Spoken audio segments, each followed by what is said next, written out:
My name is Barbara, and I didn't think my family would become strangers over a dinner conversation. If someone had told me the night would end with me quietly erasing myself from their plans, I would have laughed. Not because we were close, but because I had spent my entire life believing that loyalty, generosity, and patience eventually counted for something. I believed if you kept showing up, kept helping, kept paying when things got uncomfortable, you earned your place. That Friday night felt different in a way that made me hopeful. The air was warm, the kind of evening that makes you think something good is coming. I pulled into my parents' driveway with a bottle of wine and a smile I didn't even realize I was wearing. It had been a long time since I showed up without an obligation attached. No problem to fix, no bill to cover, just dinner, like old times. 3 weeks earlier, I had received a promotion that quietly changed my entire financial bracket. New title, new salary, a number that made me sit back in my chair and stare at the screen longer than I should have. I didn't tell my family right away. I wanted it to mean something. I wanted to turn it into gratitude instead of noise. I wanted them to feel included in something good for once. So I planned a trip to Italy. Florence, Rome, Venice, first-class flights, 5-star hotels. Every detail thought through. I paid for everything myself, every ticket, every reservation, every transfer. I told myself it was worth the dent in my savings because they were my family. That's what you do for family. When I finally told them at dinner, I expected surprise, maybe tears, maybe pride, gratitude at the very least. What I got instead was something colder. My mother gave a tight half smile and said, "That's generous of you," like she was commenting on a charity donation. My sister immediately asked if she could bring her friend Mia. My father raised his eyebrows like he was doing math in his head. And my brother poured himself another glass of wine and said something that shifted the entire room. "Just make sure you're not around when we leave for Italy," he said. "It would be awkward if you tried to tag along." I waited for him to smile. I waited for the joke to land. It didn't. My mother didn't flinch. She nodded like this had already been discussed. She said the trip was about them, that I had my own life now, and while that was great, it wasn't really my place anymore. My sister was already scrolling through her phone, showing my mom pictures of swimsuits she wanted to wear on the coast. She never looked at me. I stared at all of them, realizing something quietly devastating. They weren't embarrassed. They weren't conflicted. This wasn't impulsive. They had already decided I was the one paying for the experience, not part of it. I raised my glass and said one word. "Understood." I said it calmly. I even smiled. They clinked their glasses with mine. My dad laughed and started talking about gelato flavors like nothing had happened. They had no idea what that word actually meant. That night, I went back to my apartment and sat at my desk in silence. The flight confirmation emails were still sitting in my inbox. One by one, I opened them, logged into the airline website, and canceled everything. Every ticket, every hotel, the car service waiting to pick them up. Gone. It took 15 minutes. I didn't cry. I didn't feel angry. I felt clear. The next morning, no one called me. No one checked in. They kept talking in the group chat about packing and customs like nothing had changed. No apology, no hesitation.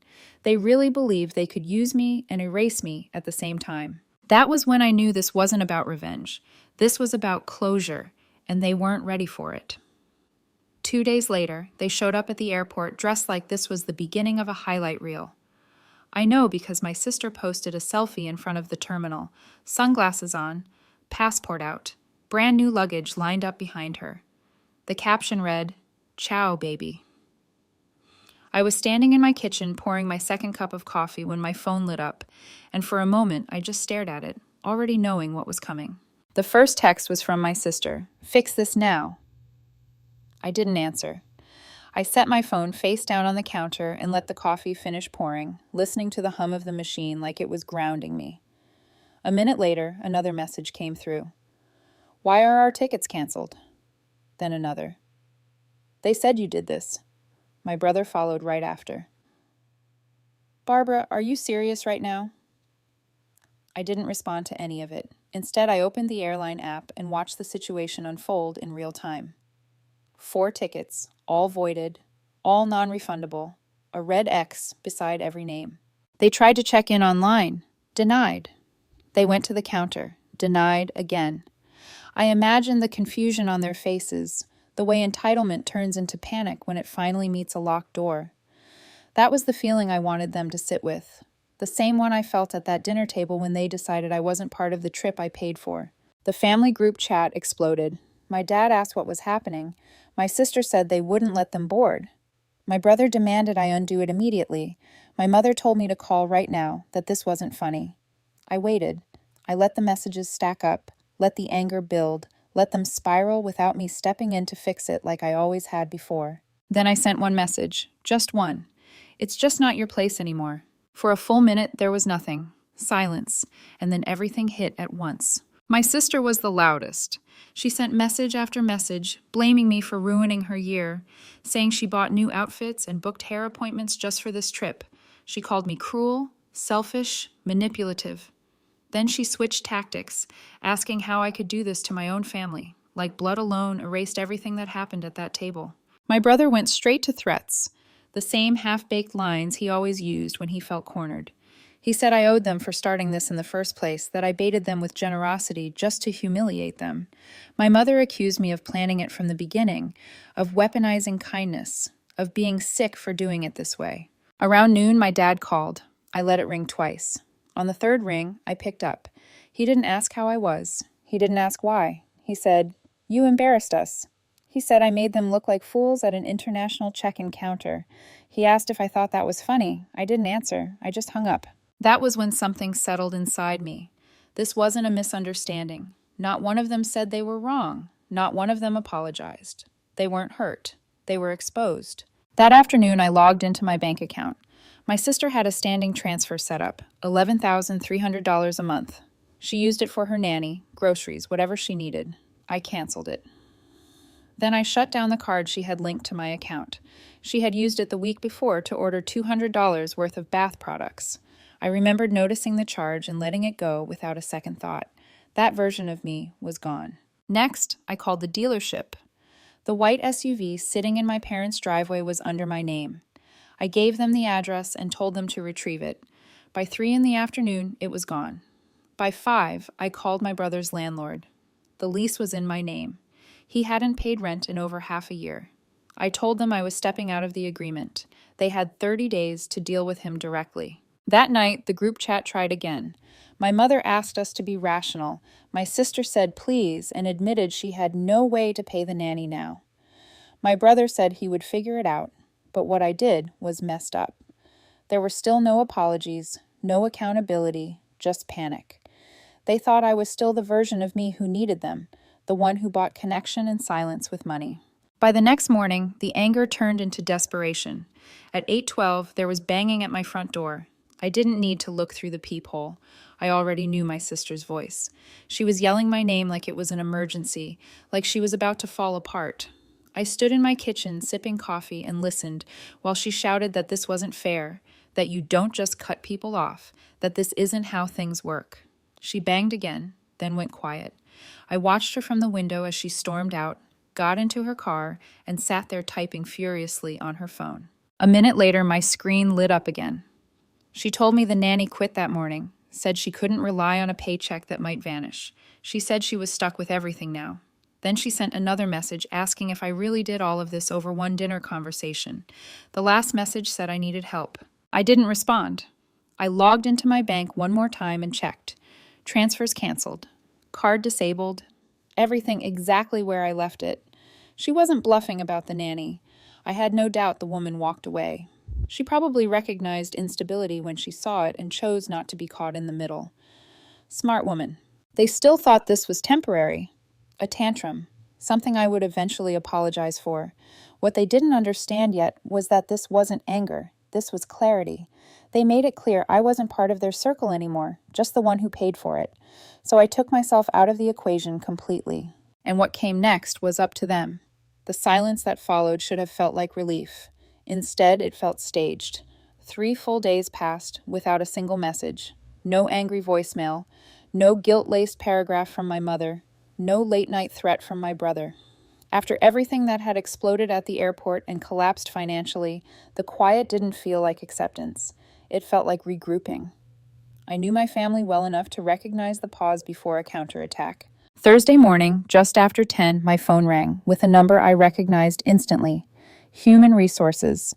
The calm, professional tone on the other end asked if I had a moment to discuss a complaint that had been submitted. That single word, complaint, tightened my chest for half a second. I stepped into a conference room and asked what this was about. They told me an anonymous tip had come through the company ethics portal. Someone claimed I had misused company funds to pay for a personal family vacation, falsified expense reports, and used corporate reimbursements to cover personal favors. There were attachments, fake invoices, screenshots, even a fabricated memo referencing the Italy trip as an executive retreat. I knew immediately who it was. They had taken their humiliation and turned it into sabotage. HR said the documents looked suspicious. Names misspelled, formatting off, dates that didn't line up. They told me they'd open a formal review, but someone was already cross-checking every expense I had ever filed. I didn't panic because I knew the truth. I never charged a single Italy expense to the company. Everything came from my own account. By 3 in the afternoon, they cleared me completely. No violations, no warnings, no record. But the damage they wanted wasn't disciplinary. It was fear. It was reputation. They were trying to poison something I built on my own, quietly and systematically. I didn't call anyone. I didn't argue. I sent one text to my sister. Solid attempt. Try spelling the VP's name right next time. She replied 10 minutes later, saying she had no idea what I was talking about. Then followed it with, "You always think everyone's out to get you. That's not healthy." The final message told me to let her know when I was ready to act like a grown-up. I laughed, not because it was funny, but because the audacity was almost impressive. That evening, my doorbell rang. When I opened the door, I found a woman I didn't recognize. Late 30s, exhausted eyes, holding a small boy on her hip and a canvas bag over her shoulder. She asked if I was Barbara. I nodded. She introduced herself as Clara and said she used to work for my sister, the nanny. She apologized for showing up unannounced and said she thought I should see something before it disappeared. Then she handed me a flash drive. She told me she was quitting, that things in that house had become toxic. She said she didn't want to get involved, but she had saved the files just in case. I offered her money. She refused. As she turned to leave, she looked back at me and said quietly, "She lied to you a lot." I closed the door, plugged the drive into my laptop, and opened the folder. It was worse than I imagined. There were audio recordings of my sister talking to friends and my mother, laughing, mocking, calling me a glorified ATM, saying things like, "She'll always pay if you throw in a guilt trip." One clip had her explaining how she manipulated me into believing the Italy trip was a family celebration, when really it was their reward for dealing with my so-called attitude.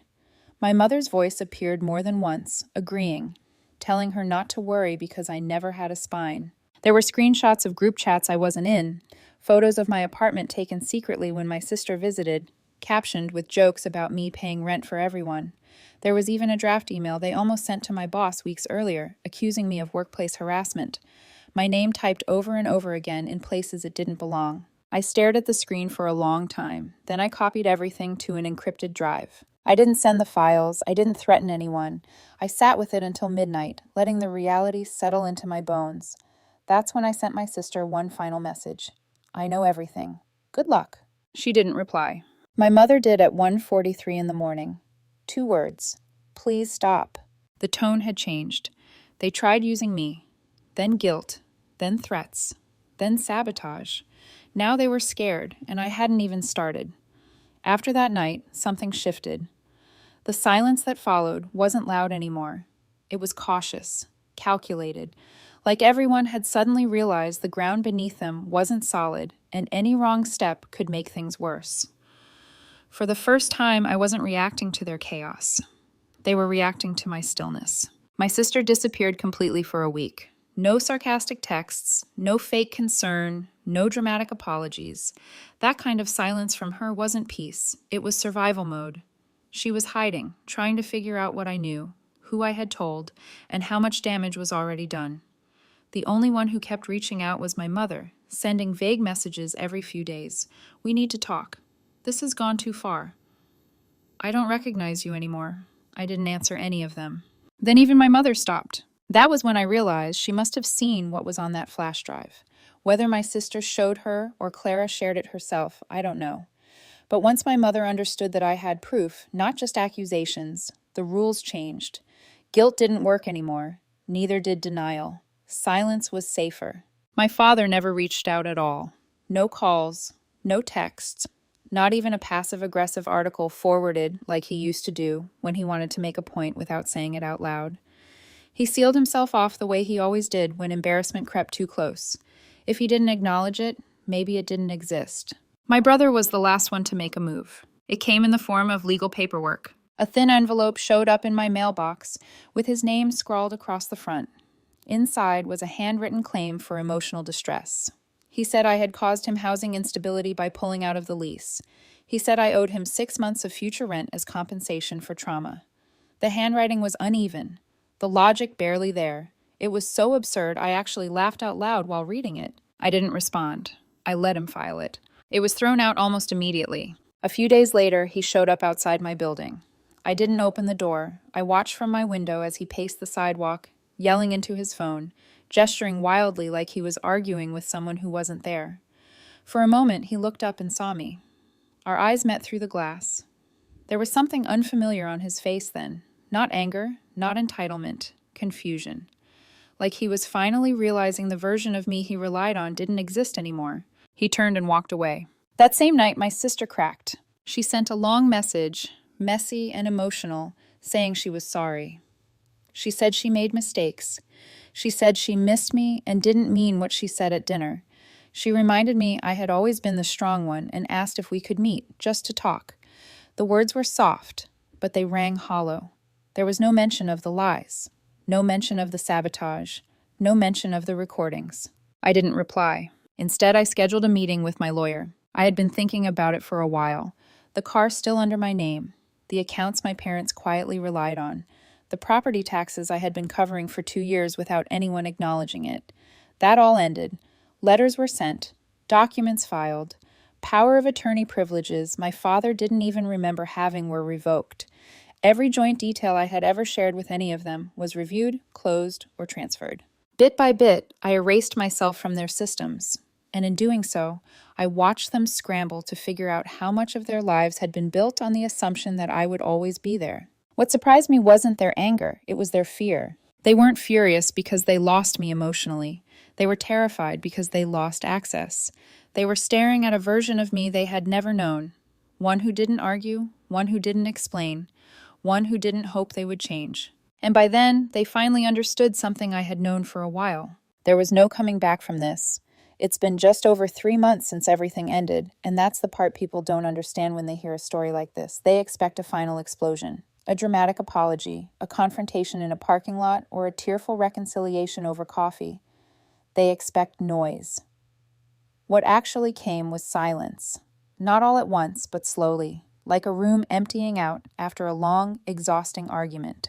At first, I kept checking my phone out of habit. I would pick it up expecting another angry voicemail from my brother, another guilt-soaked message from my mother, another long paragraph from my sister pretending accountability without actually taking it. But nothing came. Days passed, then weeks. The noise I had lived with for years began to fade, and I realized how constant it had been.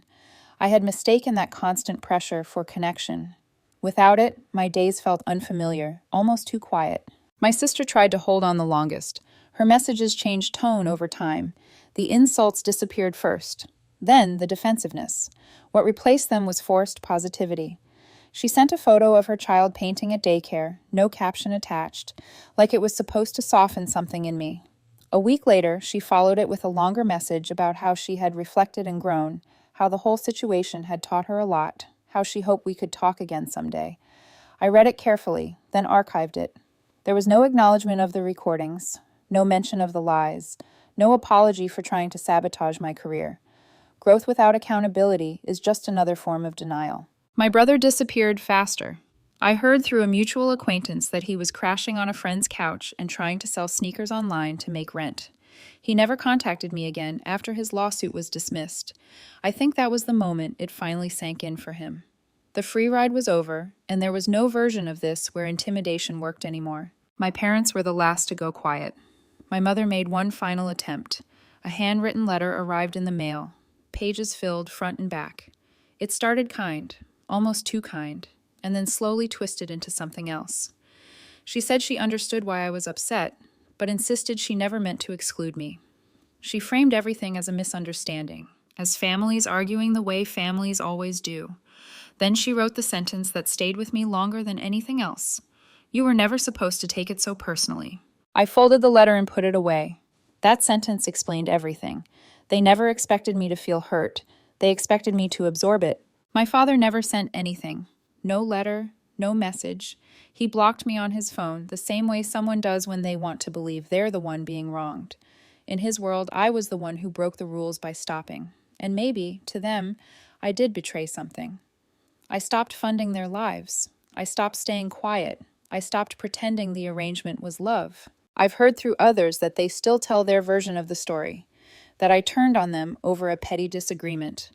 That money changed me, that I became selfish, unstable, arrogant. What they never mention is the dinner where they laughed while excluding me from a trip I paid for. They don't talk about the lies, the sabotage, or the recordings. They don't say how they treated me like a credit card instead of a person. And that's fine. They can keep their story. I don't need to correct it. Because here's the truth. They thought I would never leave because I never had before. They thought they could humiliate me, use me, lie to me, and still keep my support. They believed forgiveness was automatic and my resources were permanent. They were wrong. We don't speak anymore. There are no calls, no birthdays, no forced holidays, no fake apologies, just space. Clean, empty space. And for the first time in my life, that space feels peaceful. My days are quieter now, not in a lonely way, but in a rested way. I wake up earlier because I want to. I cook real meals. I go for walks after work. I sleep through the night without my phone lighting up with someone else's emergency. My apartment feels different too. Bigger, lighter. I took down the old family photos I used to keep out of guilt and replaced them with places I've been and people who don't ask me to prove my worth with money. A few people in my life know the full story. When I tell it, their reactions are always the same. Some version of disbelief. I can't believe you went through that. But the truth is, I didn't just go through it. I lived it for years. I normalized it. I accepted it. Only now, with distance, can I see it clearly for what it was. Slow erosion. Love with invoices. Support with strings attached. I'm not bitter anymore. That part burned off somewhere along the way. What's left is clarity. They never saw me as a person, only a resource.